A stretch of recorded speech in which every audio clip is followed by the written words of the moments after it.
Θα το σκοτώσω, θα σε σκοτώσω, του λέει ο γιος. Λοιπόν, πάμε να συναντήσουμε τον Υπουργό Δικαιοσύνης με αυτά και με αυτά. Έτσι, Υπουργέ μου, καλή σας ημέρα. Καλημέρα σας, καλημέρα στους τηλεθεατές σας. Καλή χρονιά, μιας και είναι η πρώτη φορά που τα λέμε με τη νέα χρονιά. Καλή χρονιά. Να έχουμε όλη δύναμη. Και συγχαρητήρια για την παραμονή σας κιόλας, να πούμε. Εκεί, στο Υπουργείο. Βλέπετε έτσι οι απλοί άνθρωποι, οι καθημερινοί, καμιά φορά έτσι. Εμείς καλέσαμε τον κύριο Βασίλη για το εμβόλιο και ακούσαμε και άριες. Ωραία ήτανε. Όντως ήταν ένα πολύ ευχάριστο. Ήταν μια πολύ ευχάριστη συνάντηση μέσα από την εκπομπή σας. Το να δει κανείς, να δει μάλλον η ελληνική κοινωνία έναν άνθρωπο που μπορεί να βρίσκεται στην τρίτη ηλικία, αλλά να κρύβει τόσο μεγάλη δύναμη, τόση καλλιέργεια και τόσο ζωή μέσα. Έτσι είναι, σωστό. Και οι άνθρωποι από την πόλη συνήθως είναι αυτοί που μας ανοίγουν την ψυχή, γιατί είναι πολύ καλλιεργημένοι αυτοί οι παλιοί άνθρωποι που λέγαμε, έτσι ηλικιωμένοι άνθρωποι. Υπουργέ, τι γίνεται τώρα σας καλέσαμε, τι γίνεται τώρα με τους ανθρώπους, έχουμε πολλά τηλεφωνήματα, δεν προλαβαίνουν με τον νόμο Κατσέλη με όλα αυτά τα δικαιολογητικά που υπάρχουν. Εσείς επεξεργάζεστε κάτι στο Υπουργείο? Καταρχήν, ήδη έχει κατατεθεί από χθες για να αμβληθεί κάθε ανησυχία και νομίζω για να μην υπάρχει οποιαδήποτε αγωνία. Έχει κατατεθεί από χθες μια τροπολογία η οποία σήμερα θα ενσωματωθεί στο υποσυζήτηση νομοσχέδιο στη Βουλή, η οποία δίνει τη δυνατότητα μιας παράτασης της συγκεκριμένης προθεσμίας για τις υποθέσεις οι οποίες είχαν αρχικά κατατεθεί έως τις 31 Δεκάτου του 2014, αντί η λήξη της προθεσμίας να είναι στις 15 Ιανουαρίου, να είναι στις 31 Ιανουαρίου. 15 μέρες παράταση δηλαδή. Περίπου έτσι είναι. Θέλουμε με αυτόν τον τρόπο να εξαφανίσουμε κάθε πιθανότητα να υπάρξει κίνδυνος για την πρώτη κατοικία για οποιοδήποτε συμπολίτη μας. Αν και θα σας έλεγα ότι η προσπάθεια η οποία έχει γίνει μέχρι σήμερα και οι καταγραφές που έχουμε είναι περισσότερο από ενθαρρυντικές, με δεδομένο ότι στην πλατφόρμα έχουν εισέλθει επιτυχώς περισσότεροι από 6.500 συμπολίτες μας, οι ίδιοι ή μέσω των δικηγόρων τους. Κάτι το οποίο δείχνει ότι για το χρόνο που βρισκόμαστε, για τα δεδομένα τα οποία υπήρχαν όλη την προηγούμενη περίοδο, τις δυσκολίες ή ακόμη αν θέλετε και ότι η αρχή πάντα είναι δύσκολη και πρέπει κατά κάποιον τρόπο να αναγνωστεί ένα καινούριο τοπίο προκειμένου κανείς να μπορέσει να λειτουργήσει μέσα σε αυτό, νομίζω ότι τα μηνύματα είναι πάρα πολύ ενθαρρυντικά. Όπως σας είπα νωρίτερα, περισσότερες από 6.500 υποθέσεις να πούμε στους φίλους τηλεθεατές ότι επειδή ακριβώς έχει περάσει παλιότερα και ένας νόμος που έπρεπε αυτοί με τον νόμο Κατσέλη, πολλές υποθέσεις με τον νόμο Κατσέλη, να εκαθαριστούν μέσα στο 2021, έτσι δεν είναι? Αυτή ήταν μια δέσμευση, κύριε Χασαπόπουλε, καλά το λέτε.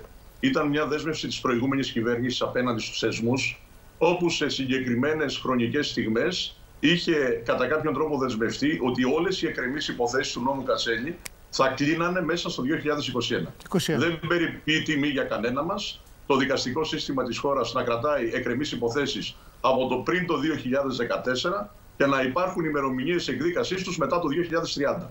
Αντιλαμβάνεστε ότι δεν μιλάμε για χώρα δικαίου, αλλά μιλάμε για κάτι άλλο. Σωστά. Και από την άλλη, το πιο σημαντικό είναι ότι δεν γίνεται να παραμένουν εγκλωβισμένοι συμπολίτες μας σε ένα νόμο ο οποίος είχε τα δικά του καλά χαρακτηριστικά την προηγούμενη δεκαετία και καθώς, εν πάση περιπτώσει, ίσχυσε, αλλά από εκεί και πέρα αντιλαμβάνεστε ότι δημιουργεί κάποια δεδομένα τα οποία σε ένα πολύ μεγάλο βαθμό κάποιοι των συμπολιτών μας θέλουν να τα αλλάξουν.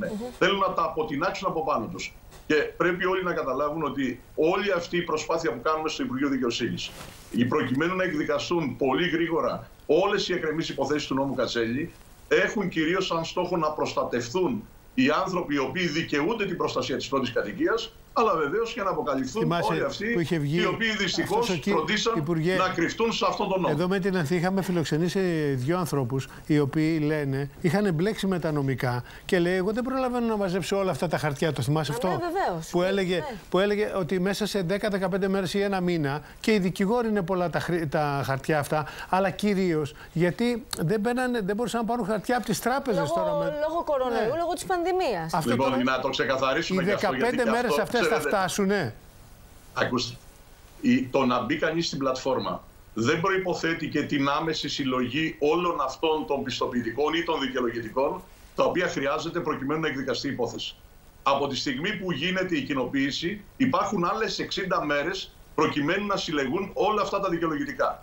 Άρα λοιπόν δεν μιλάμε για κάτι το οποίο αφαιρεί τη δυνατότητα του να προχωρήσει κανείς μια διαδικασία η οποία, επαναλαμβάνω, θα δώσει λύση σε ένα μεγάλο πρόβλημα.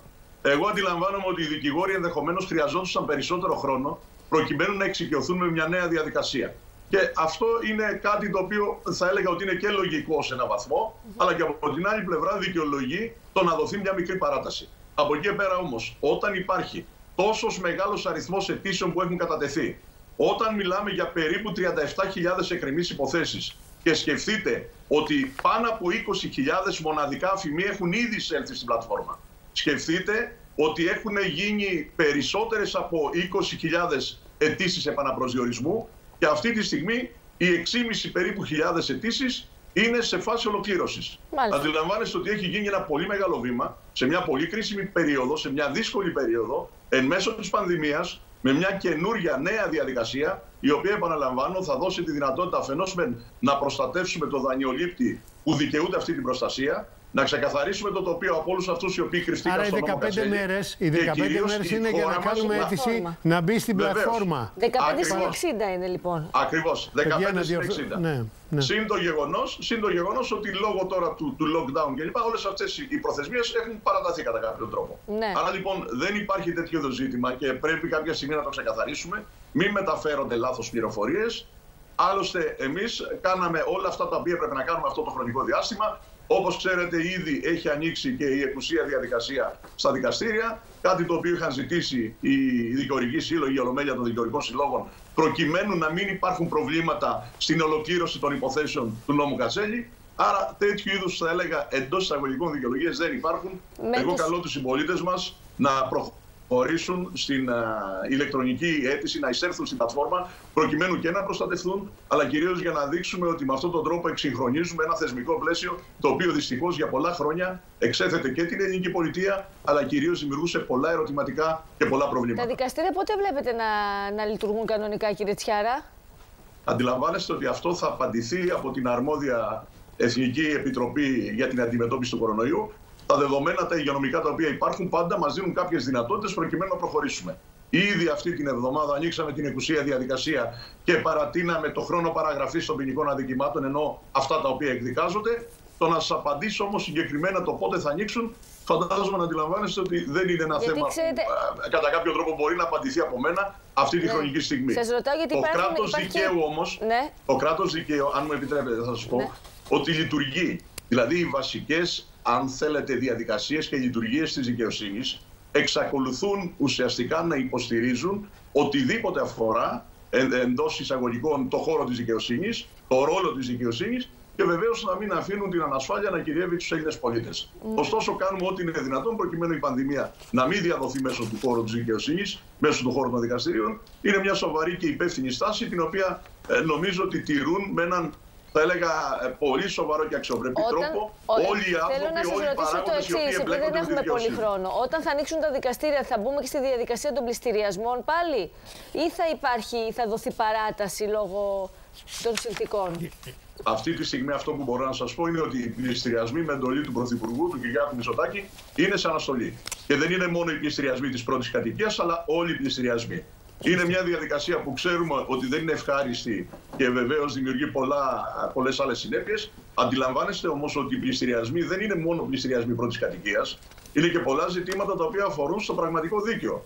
Και αυτό δημιουργεί άλλου είδους φαινόμενα και άλλου είδους συνέπειες που κάποια στιγμή πρέπει να δούμε πώς θα μπορέσουμε να τις ξεπεράσουμε και πώς θα μπορέσουμε να οριοθετήσουμε ένα πλαίσιο μέσα από το οποίο ο Έλληνας πολίτης να αισθάνεται ασφαλής. Μακάρι την άλλη φορά οι αιτήσεις να έχουν ξεπεράσει τις 10.000, να μπει κόσμος να φύγει ο βραχνάς που έχει αυτός στο λαιμό του. Οι αιτήσεις είναι περισσότερες, κύριε Χασαπόπουλε, είναι περισσότερες από 20.000. 6.500 είναι οι επιτυχείς. Ναι, αυτό λέω. Οι επιτυχείς να είναι πάνω από τις 10.000, να προχωράνε αυτές τις διαδικασίες. Έχουν απορριφθεί και οι υπόλοιπες είναι στη διαδικασία της εξέτασης. Ωραία. Ναι. Πάντως, κλείνοντας, δεν μπορώ να μην σχολιάσω τον πίνακα πίσω από τον κύριο Υπουργό. Το 1721. Ναι. Με τους, είναι έτσι. Πραγματικά και χαίρομαι που το βλέπετε. Πραγματικά είναι πολύ ωραίος πίνακας. Έχει και τον Αντετοκούμπο, Υπουργέ. Αστείευομαι γιατί θυμάστε τι θέμα είχε δημιουργηθεί. Σας ευχαριστούμε πολύ. Το ξέρω, αλλά παρόλα αυτά έχει σημασία η φετινή χρονιά να είναι ένας χρόνος αναφοράς και στην Ελληνική Επανάσταση του 1921, αλλά κυρίως στο να επιστρέψουμε στην ελληνική ιστορία με διάθεση και σεβασμό μιας και οι προγονείς μας χαρίσαν μια ελεύθερη δημοκρατική πολιτεία, την οποία ζούμε και απολαμβάνουμε σήμερα. Καλημέρα σας, ευχαριστούμε πολύ. Καλημέρα σας, να είστε καλά. Καλημέρα. Λοιπόν, 15 μέρες παράταση για να μπείτε στην πλατφόρμα για να γίνει η εκαθάριση. Ναι, για την πλατφόρμα 15 μέρες. Όχι εντάξει στον νόμο Κατσέλη. Έτσι. Και 60 μέρες για την συλλογή των και μετά μαζεύετε και τα δικαιολογητικά. Καλή ήταν, θετική ήταν αυτή η είδηση. Κατατέθηκε η τροπολογία, παιδιά, από εδώ και πέρα. Άλλες 15 μέρες θα είναι. Τώρα πάμε μέχρι το Βόλο πάλι. Δεν θα πάμε για ευχάριστη είδηση. Έχει βουήξει το διαδίκτυο. Έχει βουήξει